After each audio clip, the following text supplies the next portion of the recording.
Atlanta Plugged In starts now. Right now, only 18% of businesses are owned by entrepreneurs of color. Lee Henderson, America's EY private leader, joins us now to explain why supporting Black and Hispanic businesses is so important. Lee, how have these groups been impacted by the social justice landscape? We asked entrepreneurs of Black and Hispanic what their challenges were and how they're feeling coming out of the pandemic and coming out of that year of sort of some of the social injustices.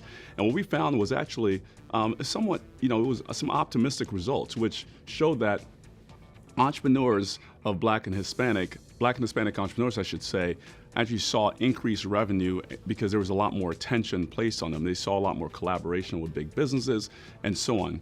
What we've done since then, we conducted another survey, and what we found was a few warning signs. There's a lot of anxiety that exists in this demographic of entrepreneurs right now because the attention, I would say, from these big companies and from even consumers are waning just a bit. Lee, how can communities support entrepreneurs of color?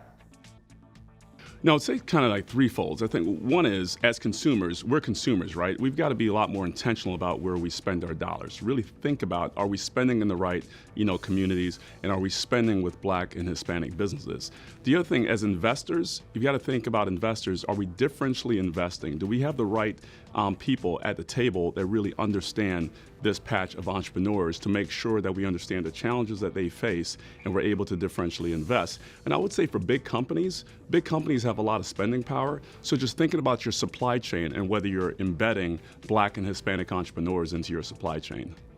Thanks, Lee. For more information, you can go to ey.com.